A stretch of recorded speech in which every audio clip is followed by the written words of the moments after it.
It's witchcraft.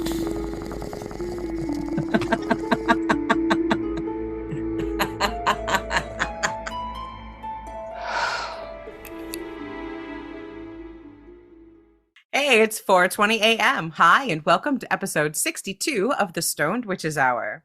On this podcast, two wickedly high best friends get together to dish about the latest weed trends, blaze the sweet sticky icky, and tell chilling tales of ghostly hauntings, paranormal happenings, and fiendish cryptid creatures. And finally, off of her lady in white bullshit, I'm Layla. And I'm Chelle, and I'm already so high that I got the munchies before we even started. So I'm eating this strawberry hostess cake, and I'm loving it. That's a lot of food coloring. That's very pink. That's quite pink. And it's quite delicious. You know, I'm still smoking the same weed I had last week because, as I said last week, I bought in bulk. And this shit, you are laughing, you are chatting, but you're eating. I'm not gonna lie. And this damn cupcake is like the best thing I have ever ate right at the moment. Well, I have to say, you are definitely known for having the munchies, so I am not surprised. Now, last week we were talking about having a charcuterie board of your amazing weed that you got. What was the place that you went to called? It was called Mission, my new shop, because it's cheap and kick ass. Who doesn't love cheap and kick ass?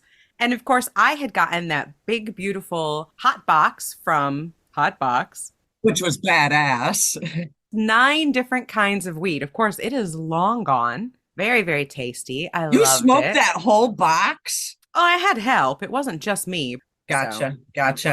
I have totally transitioned to my beautiful new pipe that we talked about last week. It is gorgeous and spring-like. I love it. Let me tell you, you gotta hit it gently, because let's all remember back to the new pipe puff. That first puff, and you're like, whoa, that's clean. Mm-hmm. You know, there's cough to get off, and then there's, wow, I just bust a lung. So I've been being gentle with it, but it's really nice to have brand new again.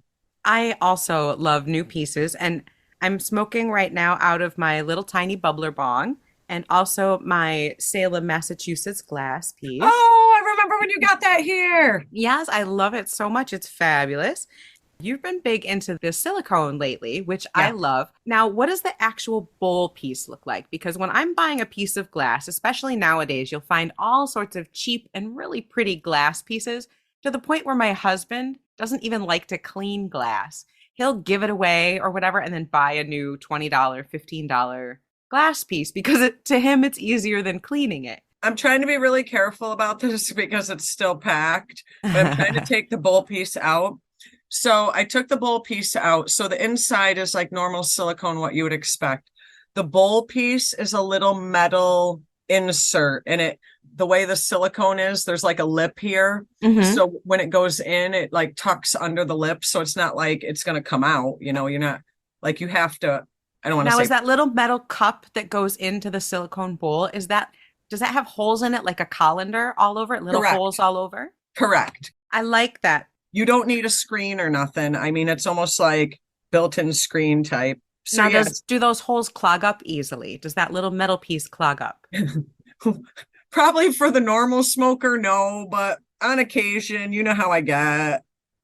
You know how I roll. But that looks pretty easy to run through some hot water or to put a little alcohol and salt in to clean pretty easily. What I do is I pop it out. Mm-hmm. And I have this cleaner that I actually use.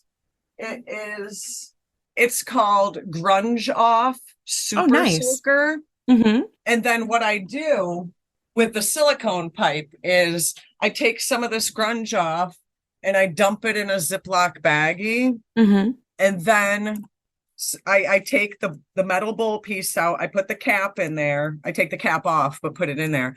So like this what you're seeing. I know our listeners can't see this, but I'm showing Layla. I have a Ziploc baggie full of my other pipe. That's pretty gross. It is pretty gross, but I let it sit in there for like 24 hours, rinse it off in hot water. It's like brand new. Nice. Even the metal piece, you can get like shiny brand new, like right back to literally brand new status. With the grunge off? But that's pretty awesome. I've also used just hot water. It just takes longer because it's sticky resin, you know? Yeah, I use a two-step method. I use super hot water on all of my glass pieces, hot water and just regular dish soap. And then I'll go to a little bit of salt and rubbing alcohol to clean up that last little sticky bit of residue, and then back to the hot water and dish soap, and I'm done. Easy peasy. Well, that big jug of grunge off is only like $14, and I can use it probably like 15 or so times. And it So, sounds like that's a very simple method. You just pour it into a container, cover it over with that grunge off, and let it sit, and you're yeah, done. and Whereas then my rinse it off. method, yeah, whereas my method is like washing dishes. Right, right. But, as you can see, I did this last night, and this water is like black like Black. tar. Yeah, it looks like you have motor oil in that bag. Now, now when I buy a glass bowl, the biggest thing I look for is it has to be comfortable to hold. And secondly, the bowl piece itself. There's two things I look for in a glass bowl piece, no matter how much I'm spending on it, whether it's that $15 car piece or if it's a $200 house piece. The bowl part has to have the intake hole at the very bottom. A lot of people will get screens, or I've lately started using stems. I'll cross stems at the bottom of a too big hole to make like my own personal little screen. How come I never thought of that? That's a genius idea. Right. Well, I started having this big pile of stems, and I have this big, huge hole at the bottom of this beautiful bowl. And you were high one night and you were looking at the hole and looking at the stems and looking at the hole and looking at the stems. Exactly. So I just kind of laid them in there like a little crosshatch, and then I put my bud on top of it. It works fabulously. But I usually don't buy bowls that have that big of an intake hole at the bottom for that very reason, because Yeah, but you sometimes lose they're so so much pretty. bud down it.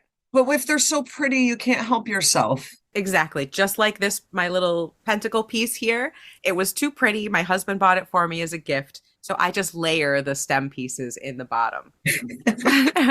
The other thing to look for is you don't want the bowl itself to be too big, and you don't want it to have that chalice shape. You know what I mean? Like bigger at the bottom and then narrower at the top, Right, right, because then it never burns right. You want it to right. have a nice bell shape, and you don't want it to be too deep. A big bowl for a party is one thing, and it definitely should be bell shaped and not chalice shaped. Narrower at the top is bad, I guess, is what my stoned brain is trying to say. You don't want the big hole at the bottom. You don't want the narrow top. And other than that, you're good to go. But if you do get the big hole, layer your stems. Easy peasy screen, and you don't have to worry about inhaling metals or anything. But all of that aside, I am smoking a mutt of my own creation, I guess. So Let me guess, it's got Jack hair in it. You're close. Go again, guess again. Gelato? Yes, it has gelato. It's a White Widow gelato cross. Ooh. Super tasty, super tasty. Now, here's the problem. So What's it taste like? You say super tasty, like give me an idea. Like, is it fruity? Is it gassy? Because it's a mutt, we have several different phenotypes. And kind of like your old grandpa cookies, grandpa cookies 1, 2, 3, 4, 5, 10 million. Right, right. So we've narrowed this down to 4 different phenotypes. And the one that I'm smoking right now is very crystally, very purple. It has a very purple. So it's like the purple of the gelato, but the white coated crystals of the White Widow. Ooh. It tastes very grapey. Now, does it really taste grapey? Yes, it tastes fruity. It has that sweet kind of grape taste to it, and I love it. It's that kind of green grapey taste, that fruity taste my God, that I really it makes enjoy. me want to hop in the car and drive all the way 100 million miles to you to smoke this. Right? This is some of my favorite gelatos, and as you can tell by my face, I am super stoned in the stratosphere. So I'm very, very excited. But because it's a first generation, who the fuck knows if we're going to be able to replicate this? But we're going to try. And so I'm already calling it Layla's Lady in White Weed. Oh my God. We're workshopping that name. Layla's Lady in White Weed. Love That's it. too long, but we'll get there. I'm still smoking the banana pudding tang. Lovely. It's just lovely. That's all I've got to say about it. Now, what does that taste like? Does it just taste like weed? Is it It just just tastes like green? weed. Yeah, like there's no fruity banana taste. They made that shit up totally. But the name is cute. Who doesn't like a little banana pudding? And that's getting you high as fuck from what I remember last time. Yeah, it is getting me high as fuck. And I like to the point where I've transitioned from strawberry Hostess cupcakes to dark chocolate filled Oreos.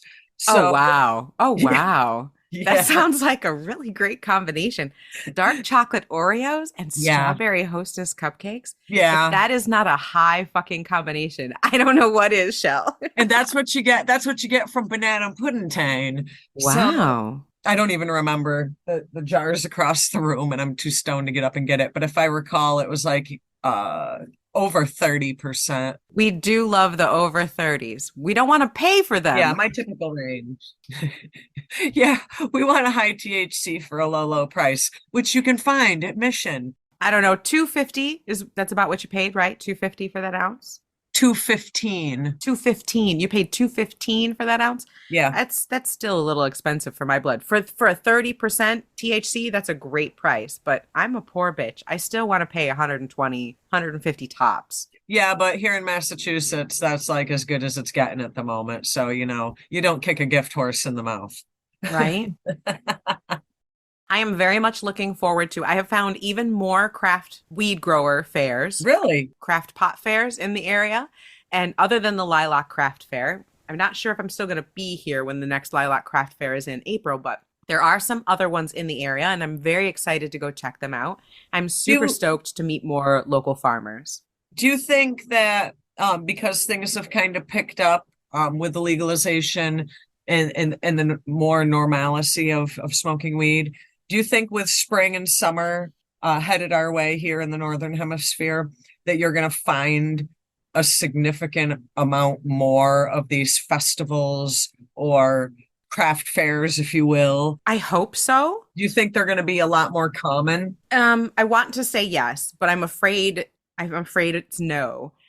So I think things are so much in flux right now because the market on the East Coast, particularly in places like New York, is so volatile. They're not rolling out legal weed quickly enough, and so these gray market stores and sellers are proliferating. They really need to make sure to take care of their farmers and their growers. And I'm worried that New York State is going to kind of get fed up with the lawlessness of it all and start to crack down. And so I don't know. I don't know what the future of these farmers markets will be, but I love them. I want it to continue. I want to go to a weed farmers market and listen to some music and buy some good food that's infused with fabulous locally grown pot. I want that. I want that a lot. And so I hope New York State does the right thing and keeps these around because the way the weed market is right now without regulation is actually pretty fantastic. And I think as soon as we start getting regulations involved, it's going to hurt things and make it worse. You really need to come to Massachusetts and spearhead a festival. We it could be like a music slash weed festival. Get all the different stores to come and put up little vendor slots where they have, yeah, like, Okay, I'm down. yeah, We should. We can headline that. Just like the witch festival that you went to not too long ago that we right, feature on our other podcast, Back on the Broomstick. We could have a weed festival that we headline. right, That would be so right. much fun. And just get Wow. all the different stores and all the different farms around Massachusetts involved. We could have some weed influencers come. We could have some local farmers come and local shop owners. How great would that be? I don't know if you remember this from last year, but I do know we talked about it on the podcast last year. They do a Massachusetts Cannabis Cup here. Oh, yeah. A lot of places do stuff like that, Hey, why not build a festival around it? right? It should happen. It should happen. But anyway, so this weed is really good. I'm loving it. I'm scared that I'm never going to have it again. Now, Because are you like in full blown growing season I now? am. Yes. Well, I'm in full blown indoor growing season. I have my autoflowers are just about completed. I'm actually in the harvesting phase of my last autoflower garden, and I love them because they're very short growing period. I don't usually love the yield. They tend to be lower THC, like 27%, 24, 27% is pushing the upper limits Boo! of an autoflower, which again is great for your average user. But if you want something super, super heavy, these aren't it. They're going to be great for during the day, and the yield is also lower, but they're fast. And I like them because they're fast and easy. And if my living situation is in flux, these are easy. But I'm also getting prepared to grow outdoors, and I'm helping family in the area who all have medical cards. I will be starting some photo period plants that I'm super stoked about. We should put them up on the Instagram, the seed packets I sent What you. does photo period mean? Oh, yeah, I'm talking about two different kinds of plants. I talked about autoflowers that are the fast ones.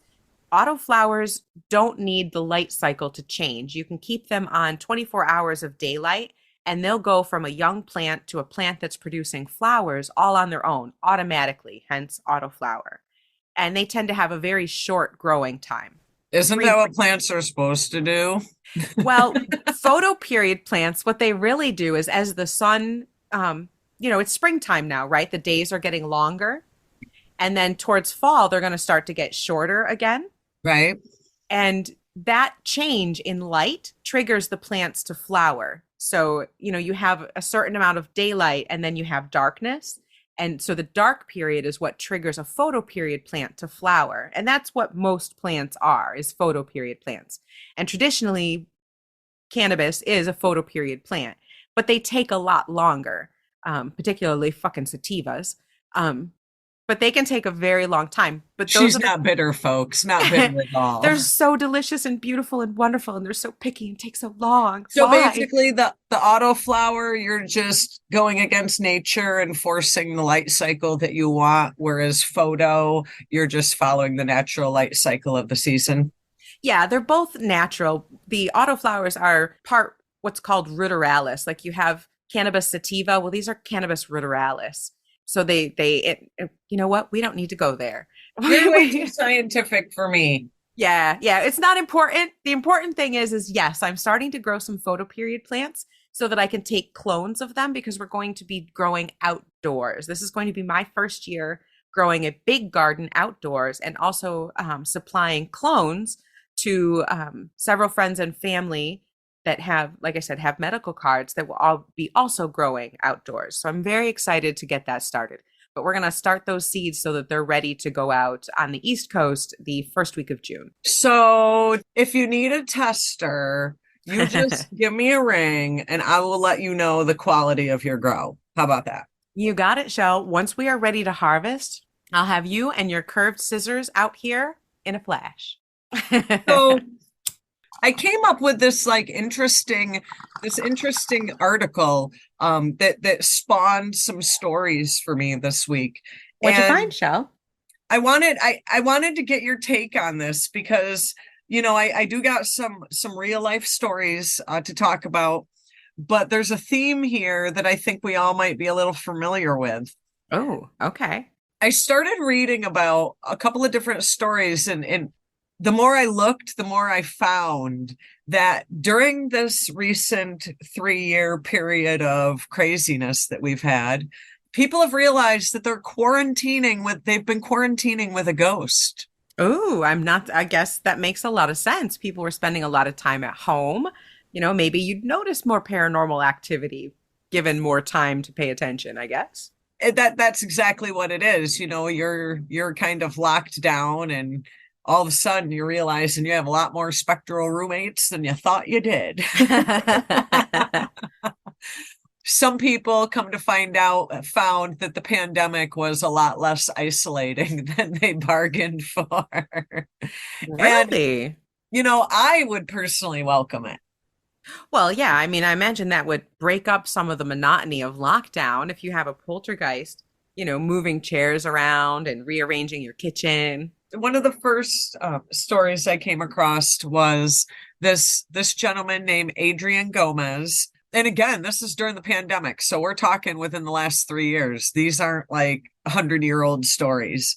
Okay. So current ghost stories. I love it. Current ghost stories. So this gentleman, Adrian Gomez, living in Los Angeles, First few days of sheltering in place, when the pandemic started, everything was kind of fun, and we all were there. You kind of baked and took walks and did Yeah. stuff. Nobody knew if we were going to work or not for a few weeks. So they were just kind of living their lives in their apartment, and everything seemed to be going fine, enjoying the first few days of being sequestered. Yeah, before we knew what kind of shit we were all in. Right. I remember the first week I was like, this ain't so bad, and then after month 7, I'm like, what the hell? I just want to go to Target. Right.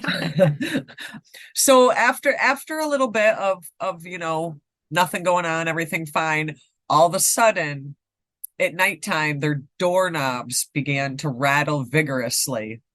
So loud, Really? so loud they could hear them across the apartment. And obviously no one's there. Oh. This went on for a few days. And then one night, Mr. Gomez, about mid-April, so you figure that's what, like, when did this all start? Like mid-March. So March, yeah. about a month in. So he's about a month in now to being quarantined. He's in bed, and the nearby window shade begins shaking against the window frame so intensely that despite the fact that the window was closed, the cat jumped off the bed, scared of it. So the window's closed. It's not wind, okay? Just the shade just starts shaking against the window. When when a pet, like a dog or a cat, gets nervous, that's when I start paying attention. And that's what I was first thinking. I was like, you get a cat scared, you better be looking around. Right? Now, being in LA, the guy first thought that it was an earthquake. You've been out that way. Shit just Sure. shaking. That's right. It happens. It's pretty normal. You'd be sitting on the toilet and suddenly the door starts rattling. Yeah, it happens. So then it turned into him and his husband were laying in bed one night and started to hear distinct footsteps above their head. No one lives above them. They just kind of thought, maybe somebody broke in, maybe it's a homeless person. They just kind of hunkered down and ignored it. Then their lights start blinking on and off. I would, That sounds like something's trying to get their attention. it does. And they just kind of lived with it. And this is where, Wait. They were just like, that's just a Tuesday. yeah, They just went with it. They didn't yeah. try to look into it or get freaked out or anything. What the fuck? I They would be just, freaking out. I would be looking up the history of my house right then and there. Like, who died here? What kind of supernatural fault line is this house built on? Did they just remove the headstones? I mean, come on, you wouldn't look into that? I no, would. no, like that, like to the point where they just were like, yeah, we spent the next however long, 2.5 years hanging out Just with, living with it. yeah, Okay. like literally Okay. that's where their story ends. They were just like, all right, this is it. We're living with it. There are some people who are so determined to ignore this stuff that they will just kind of Live with it. live with it and pretend like it's not happening. Make excuses for it, I think. Well, honestly, this gentleman, Mr. Gomez, he's 26 and he works in IT support. You know the type. Oh, yeah. Usually Very very rational. skeptical. Yeah. Very skeptical and very rational. Right. And he's probably just like, you know what? I got to work in the morning. I got shit to do. That's I got to right. Just smoke my pipe. I got to fix this server, and I got to go to bed and do it all over again and pick up the damn phone for stupid people who knock the cable out of their computer. I ain't got time for ghosty. no time for ghosts. That's right. But I did find humor in the fact that their story just kind of ended with, we lived with it.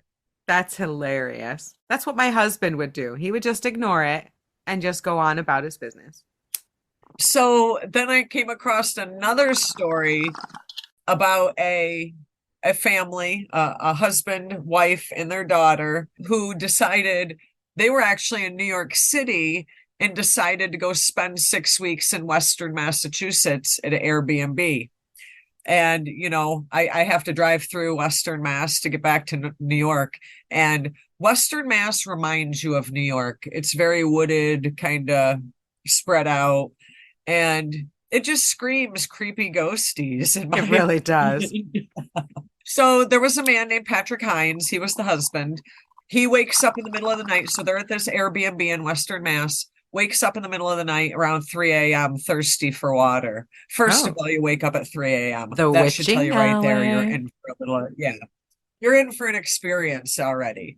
So he says he walked into the kitchen and saw a white man in his 50s wearing a well-worn World War II era military uniform, just sitting at the table. So, is this one of those I thought this was my Airbnb reenactor kind of people? Well, Mr. Hines just happens to be the host of a podcast called True Crime Obsessed. No, no, no. How lucky do you? Wait a minute. Wait, so this is like you or me having a Yeah. ghost show up in our kitchen? Yeah. Oh, okay. Tell me more. What happened? So of course the guy's interested. He said in that split second when he looked at the guy, it seemed normal. That's exactly how you and I would react. We're like, hey, World War II dude, what's up? And then we're like, wait, what? Wait. As soon as my stone brain catches up with what I just saw. Right. So for him, it seemed kind of normal for that split second. And then he had that, wait, what? And then he quick like glanced back and the guy was gone. No shit. No shit. He said that it didn't feel like a menacing spirit at all. And he said it didn't even occur to him to like wake up the family and tell them. He just kind of went back to bed and was like, meh, going back to bed, saw a ghost. Wait a minute. Wait a minute. How sleepy do you have to be to just like completely gloss over the fact that you saw a full-blown apparition sitting in your kitchen and Yeah. just go back to sleep? Just Oh my like, yeah. goodness. Well, I guess that's what happens when you're the host of a podcast. Hey, no, no, no. I'm the host of a podcast and I would not fucking just go back to sleep.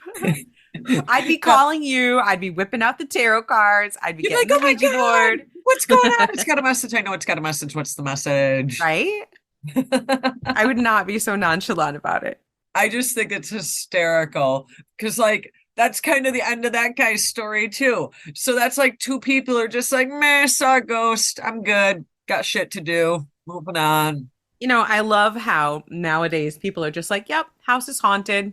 They're a great roommate. Things are fine. And they leave it Yeah. at that. There was this one man, Mr. Tenney, who described his house during the pandemic. When the sun goes down, the house starts to warm up. Oh, damn. What a way to Oh, describe that's it. scary. What a way to describe it. This gentleman in his house, he would hear bricks pop and wood expand, even though it was not getting like extreme temperatures. And normally, in other times, the house wouldn't make a sound. Just weird stuff. One lady described during the pandemic, she said that there was an old woman who would sit in a rocking chair and hum all day. Oh, no. Nope, nope, nope, nope, nope. The rocking chair ghosts freak me the fuck out. I You do don't like not rocking like. chair ghosts? No, no. For some reason, the ones that make the rocking chairs move, I don't know. Maybe it's one too many Amityville horror movies when I was a kid, but a rocking chair that moves because of a ghost, that just no. That's too scary for me. I hate those. You don't think those are like super fucking scary? I mean, come on. Well, I You don't wake know. up, you're in your Airbnb, it's all cozy, you know, you're falling asleep and you hear creak, creak, and you open your eyes, and in the corner of the room, that old fucking rocking chair is back and forth, all by itself. You're not telling me you wouldn't fucking start screaming, get the fuck out, and demand your money back for that Airbnb and go stay in a goddamn hotel? Because I No, would. because rocking chairs make me think of grandmas. So I think there's somebody's grandma just sitting there. And how threatening is a grandma? Yeah, but it's somebody's like creepy grandma who wants to scare you and eat your soul. How do It's you never a know? nice grandma. How do you I know? Did you ask if they wanted to eat your soul? Maybe they just are like feeling like they miss their grandkid and are trying to Oh, like, how many movies have you seen where the rocking chair ghost was good? How many, Shell? Tell well, me. I can't think of any. Exactly. That's my point. They are never good. They never have good intentions. So I'm sorry. This Granny coming from ghosts, the person who loves Lady in Whites. I do. I do love them. And orbs, those are my favorites. Rocking chair ghosts, not so much. So anyway, sorry, keep going. But the thing is that this woman, Janny, I'm probably saying the name wrong. You know how I am with names. Janny Cowan, she came across a ghost that she started calling Matthew. You want to know why she started calling it Matthew? Why'd she start calling it Matthew? Because it was a good biblical name and she chose it in hopes it would keep him on his best behavior. She's like, well, you can come here, but I'm giving you a good Christian name so that you'll behave yourself. Pretty much. Did that work? So Matthew, as he's known, likes to run up and down the staircase at night in her house. And she has said that this is not like house settling or cats walking around. It is clearly a ghost running up and down the staircase. And she describes it as he's just out to get attention. Oh, wow. Well, you and I have both heard the difference between a creaking staircase and the distinct sound of someone walking up and down a staircase. Right. They're two different things. Right. Right. But Matthew doesn't seem to have, any I'm going to eat your soul intentions. Maybe because he has a good biblical name, he's behaving himself. But what Matthew does do is sometimes that when people are in the guest bathroom, all of a sudden, like, okay, so you gotta pee, you go in the bathroom, all of a sudden the shower will just blast water out for like 4 or 5 seconds and then stop. Really? What is it with ghosts and showers? How many ghosts have we heard of that turn on like the showers in a hotel room or something like that? Why do they do that? Is it the water thing? And what has happened is there's been a couple of times where guests who've used that bathroom, when they were in the shower, were blasted with cold water. And when they've brought plumbers in, they've found that the hot water line had been turned off. Wow. That's pretty freaky. Yeah. That sounds vaguely demonic. Yeah, right. There was another woman named Madison Hill. She was actually originally from the United States, but right before the pandemic, she went to Florence, Italy. And a few weeks into quarantine in Italy, she would wake up in the morning and find things on her nightstand that weren't there the night before. One time she found a camera lens that she had brought over from the United States, but had lost it as soon as she got to Italy and hadn't seen it since. Woke up in the middle of the night with it on her bedstand. So it's like a crow ghost, like bringing her presents of things that she's lost? Yes, because other small objects, including sets of keys, have shown up or been moved around. There's been reappearances of, how sometimes you like lose a lighter or, you might lose like a wristband or something. Oh, yeah. Hey, the house I'm staying in New York is known for doing that. So things will just randomly disappear and then months and months later reappear on her bedstand. And it seems to always appear on her bedstand. So it's almost like something is going out and finding her stuff and bringing it back to her. That's fucking wild. I love that. That's like this meme I see on Facebook all the time. If you're going to do all that shit, can you mop the floor while you're here? Like, seriously. Why don't ghosts ever clean up, man? If you have ever had a ghost in your house that did chores, please email us at thestonedwitcheshour@gmail.com. And let us know what their hourly rates are. Right? The poltergeist or fae activity or ghost activity or I don't know what activity has continued in this house, including my daughter's credit card got stolen right off the desk. This is still happening? It's still happening. She looked for it for days and could not find it. And it finally appeared in a box that's under her bed, in the middle of the floor under her bed. The credit card appeared in that box under some clothes. That's like the 10th time that's happened to you guys in that house. And I don't know what's up with this house, but it loves to take things and then will eventually allow you to find them. But it takes a while. And it always comes out in some weird spot. Then you are having the same exact experience as this young lady is having in Italy. Yeah, and apparently we're just ignoring it too. But, it's all fun and games. Why kick them out? Why exercise the demon? Let them take your shit and play with it. No harm, no Exactly. foul. Why not? They're not harming anything. It's just Matthew.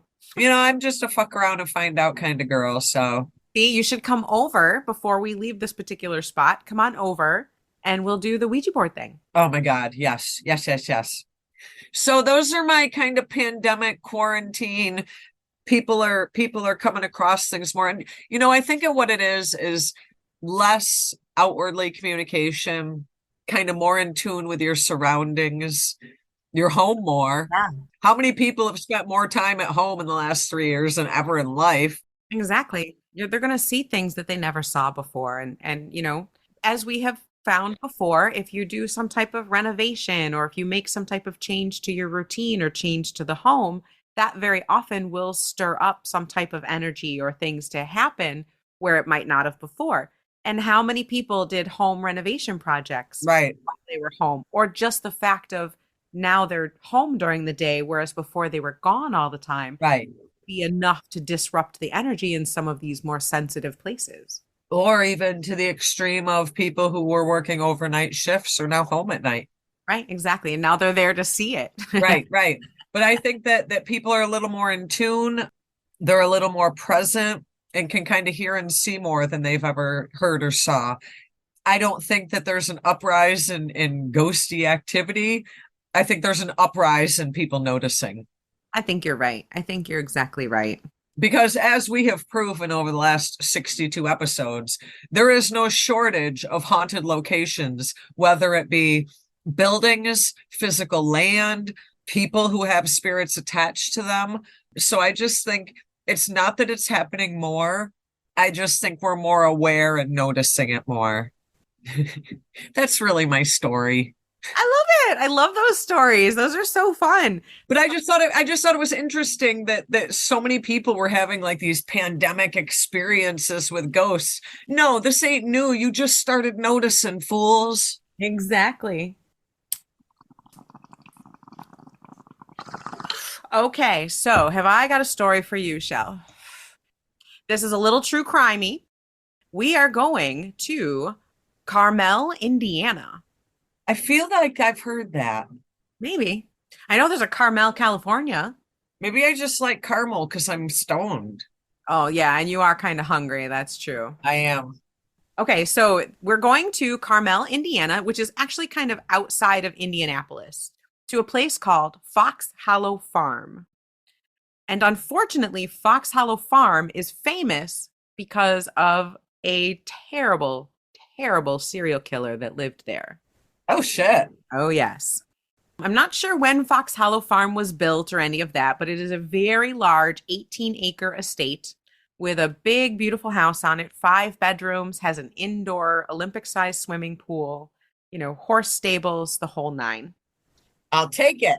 Right? Gorgeous. Forests on the land and everything. Absolutely stunning property. Well, it was purchased in the early 80s by a gentleman named Herb Baumeister. And Herb and his wife, Julia, were kind of like nouveau riche. They had recently made their fortunes because Herb had borrowed some money from his mother and purchased a store, like a thrift store, I believe. And that became very popular. He soon had several of these stores. I believe they were in the Indianapolis area. Wait, you mean 1980s, right? Right, the 1980s. Okay. Yep. This is in the 1980s. He made quite a bit of money and purchased this big, huge estate for his wife and 3 children. Interestingly, the news articles and the documentaries that I've seen all kind of try to paint Herb as this kind of quiet, shy, nerdy guy that nobody would ever suspect was a serial killer. That's how they always are. Yeah, but if you dig a little bit deeper and actually talk to people that knew him, they're all like, yeah, he was creepy as fuck. The guy couldn't keep a job. He'd been diagnosed as a schizophrenic and was supposed to receive treatment, but never did. His dad tried to hospitalize him for schizophrenia shortly after his marriage, and he wouldn't stay. He did things like he had a job at one point, and he was discovered peeing on people's mail that would go out. If I worked at the DMV, I'd probably pee on people's mail too, let's be real. And I guess people even said that when he was a kid, he was obsessed with urine. And he would even say things to his classmates like he wondered what pee would taste like and would chase the boys around asking for a drink. That's creep. Well, you got issues there, pal. Yeah, he pissed on a teacher's desk once and put a dead bird on another teacher's desk. And he's quoted as saying that when he was younger, he liked to play with animals and dead animals in particular, and he liked to squeeze them. They always say that that is a sign of Oh yeah, that's usually like a sign of serial killer traits or something. right. That's some of the warning traits that someone could develop into that. I think there's been some question about that lately, but regardless, it's fucking disturbing. So he definitely had issues. His wife, Julia, said that they had sex maybe 5 or 6 times in their entire marriage and had 3 children as a Oh wow. result of that. But they had a very cold marriage, from what everybody said. And the facts say that she spent, even after they moved into this big, beautiful house, she would often spend summers and long stretches of time at her family's house or at their lake house at a different location. Away from him, Away basically. from him, correct. So even though he's portrayed in some news articles as being a devoted husband, just quiet and nerdy, it sounds like the reality was he was really, really weird and had a terrible relationship with his wife. While they're living here, the wife gets home with the children after spending several weeks away, springtime, and one of her children comes into the kitchen holding a human skull What? and says he had found it just out back of the house in the woods. Oh my God. Herb immediately says that the skull was from those like bones that doctors sometimes will have in their offices, those skeletons. Yeah, like the Halloween decorations. Yeah, like the Halloween decorations of like a skeleton, but they'll have like real ones. Yeah. Herb told his wife, he quickly took the skull away from his kid and told his wife that his father had been a doctor and that it was one of his skeletons from his office and that he had decided to bury it out back. I don't know. I've been married a couple times, and I'm pretty sure I found out long before then that what my father-in-laws did for a living. That's kind of sketch. Julia thought it was a little sketch as well, particularly because not too long before this had happened, the police had come to her house and asked to search the property, and she had denied them. After this, Now she's wishing she hadn't. Herb leaves to go on one of his many road trips for business, and she decides to call the police and allow them to come search the property. Lo and behold, they find thousands of bones. Oh my God. They immediately find 9 corpses dismembered in various ways across the woods in the back of the property. They found several different pieces in the stream and quite a few of them buried under a compost pile and some smaller bones burned in a burn pile closer to the house. So he had killed a lot of people then. He'd killed a lot of people. He then disappeared, turned up in Canada, and committed suicide in Canada. Now, who were these? Were these people? Were they homeless people? Were they prostitutes? Like missing Here's what happened. persons? Like who are these people? So, in the mid 90s, in about 1993 in Indianapolis, reports started coming out of young men in the gay community there disappearing. Oh, Quite a few of them disappeared. And that's when one young man said he had been assaulted by a man named Brian Smart, who had taken him to his employer's house that had a big old pool in it. The man, Brian Smart, had assaulted this young gay man, and he'd only come to afterwards. He doesn't know how. He just remembers waking up and feeling very sketched out by the whole situation and managed to extricate himself from Brian Smart and get away. He says at the pool, he had seen what looked like mannequins sitting in the chairs around the pool. And he reported this to the police, but they couldn't find any Brian Smart. They couldn't find the property. They pretty much dismissed it. It was young gay men in the 90s. The police didn't give a fuck. were the mannequins really dead bodies? Yes. Oh my God. So this continued until about 1995. And that's when Baumeister's son found the skull in the woods, and then his wife started to put things together and finally allowed the police to search the property.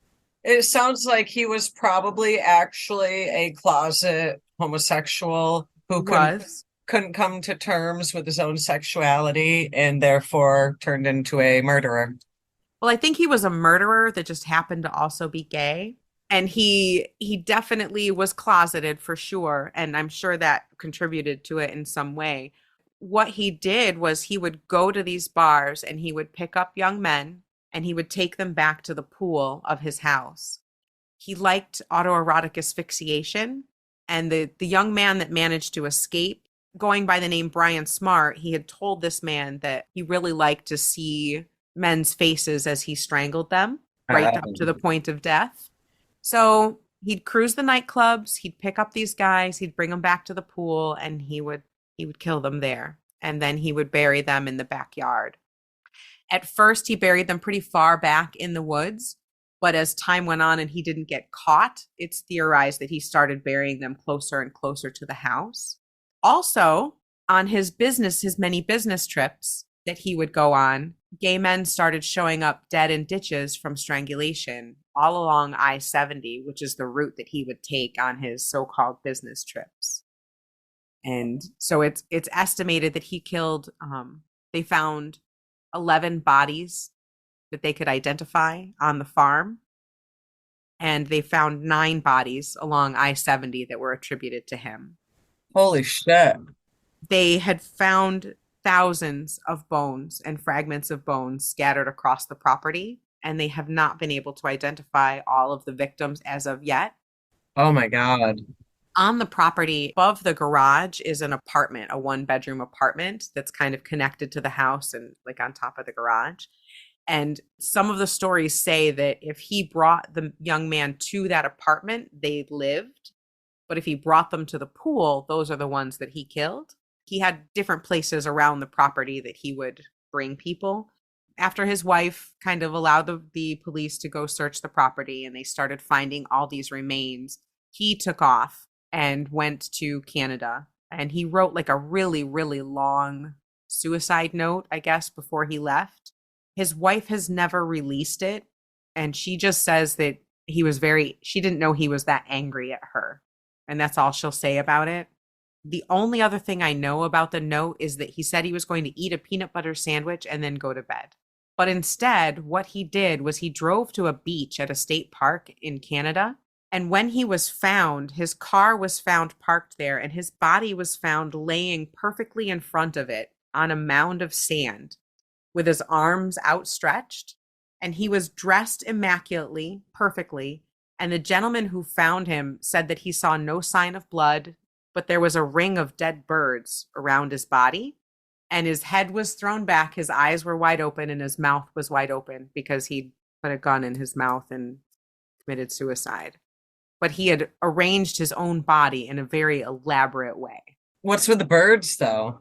Not sure, but he has a history, like I said, of at one point he put a dead bird on one of his teacher's desks when he was younger. So I don't know. There are theories because, of course, there's a paranormal component to this. The current residents of the home, it didn't sell for a long time.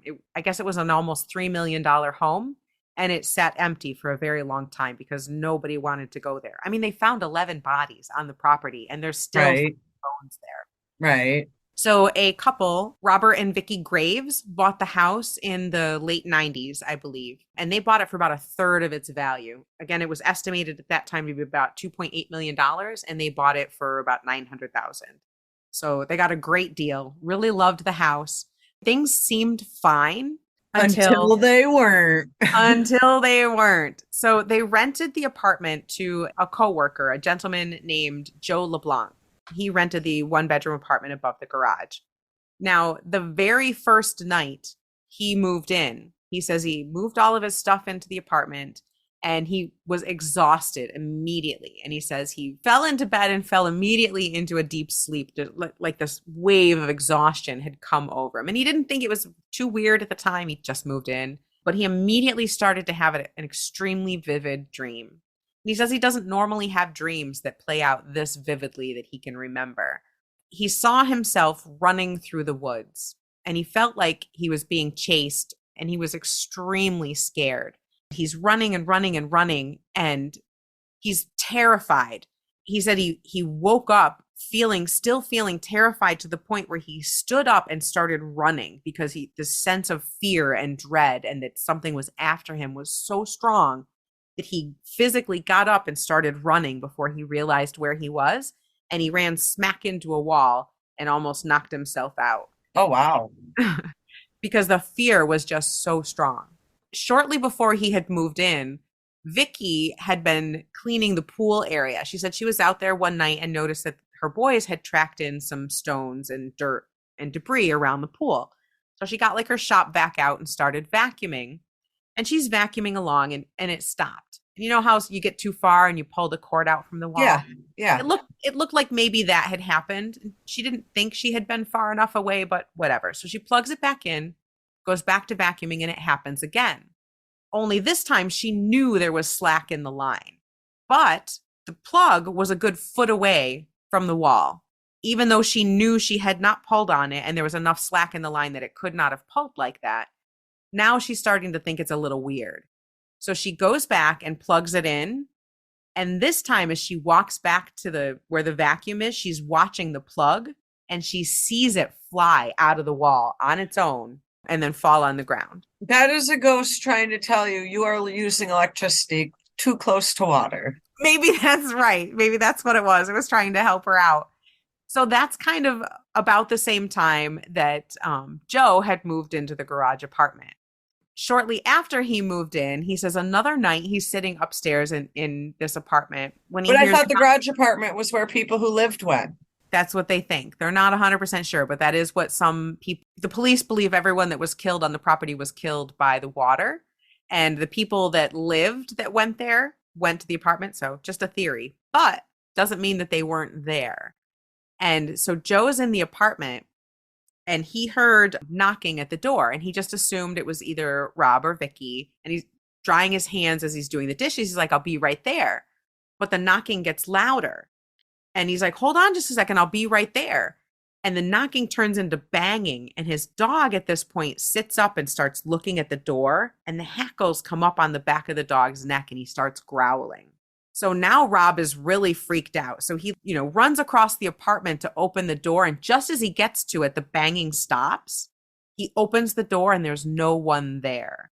But his dog is going nuts, growling and barking and snapping. And he had to hold his dog back from going out the door. Oh, shit. Another time, Vicky was coming home, pulled into the driveway. Her husband's in the yard and they're talking. And her husband notices her attention has wandered and she's looking at the edge of the woods at the back of the property. He's like, what do you see? And she's like, there's someone over there in a red shirt. And he just disappeared. She's like, it's very strange, but I just saw a young man in a red t-shirt walk across the front of the woods and then disappear, but he doesn't have any legs. Now, Vicky says she's a pathologist. So she's like very scientific, does not believe in ghosts, but this sighting really freaked her out. So her husband's like, maybe it was a real person, and they go to look, but of course they see nothing. But this red-shirted young man shows up multiple times. A lot of people will see him walking in the woods, and they think it might be one of Herb's victims. Looking for his legs. Maybe. But they've had quite a few psychics. Several different shows have been out there, like the paranormal investigations have been out there. The place is active. Very, very active. There are EVPs that happen. They still own it? They still own it. And they do allow people, in the beginning, they kind of tried to shoo people away. But as more and more things started happening, they've kind of started inviting, they wrote a book about it. They've started inviting investigators to come on the property to look into it.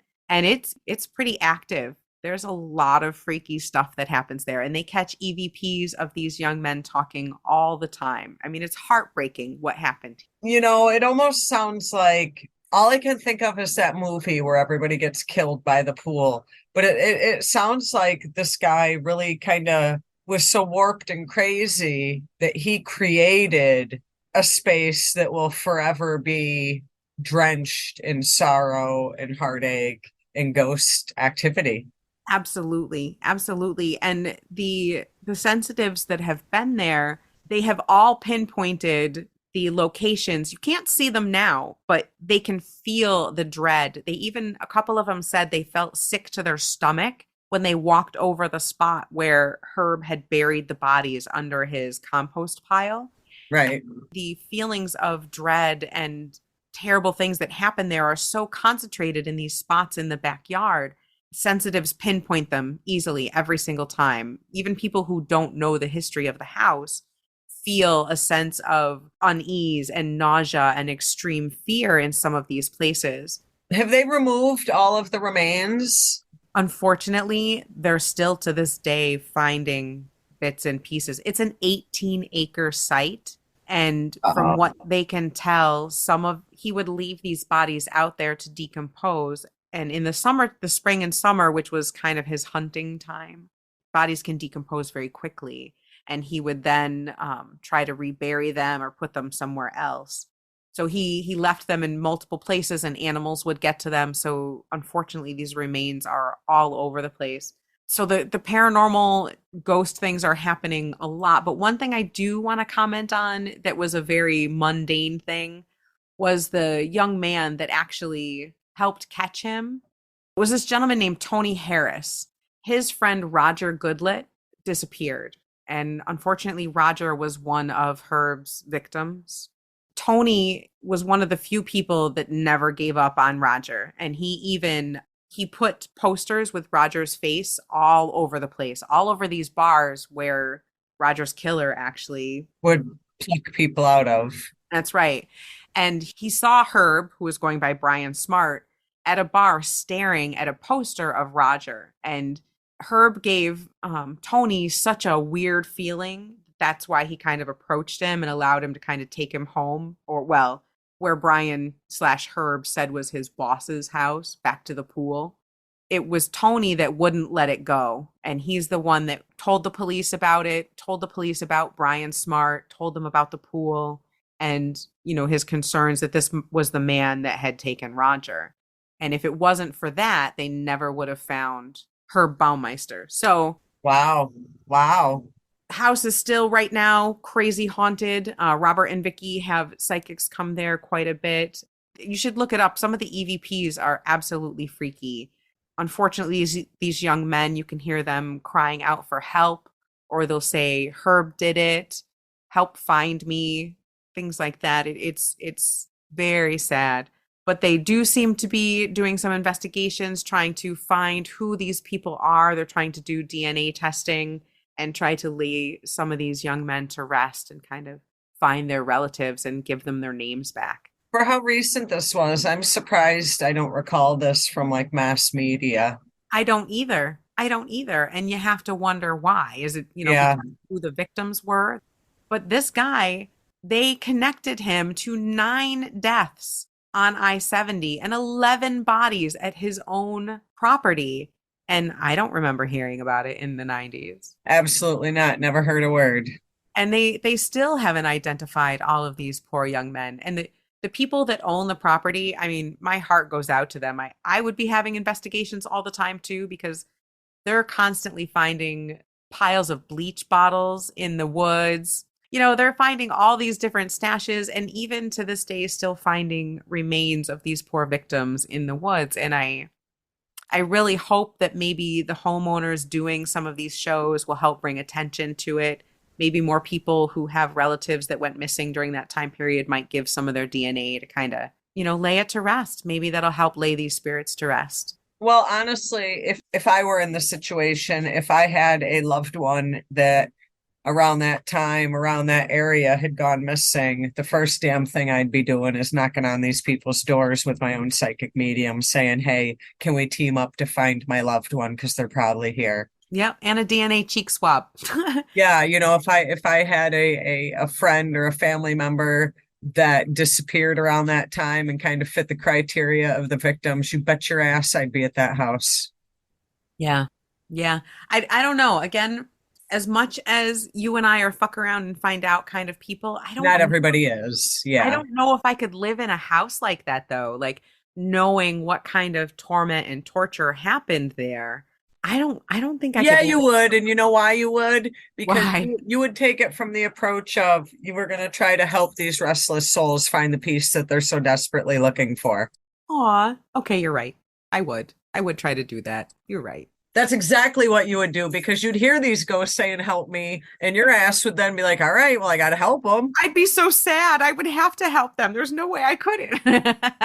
So yeah, I think you absolutely could live in a house like this and on property like this because you'd be the And one that would be like, you'd be finding vengeance for all these folks. You'd be yeah, you'd be trying to close the door, you'd be trying I'd to find all their names. finish their story. Absolutely. And I hope they do. I know even as recently as this year and recently last year, they have been looking to match up some of these remains with their relatives. And I hope they do. I hope they do. Well, my guess is if they're having all these investigations and having psychic mediums and people in there right now, pieces will start to come together as time goes on. It's almost like the more people that are talking, the more communication happens.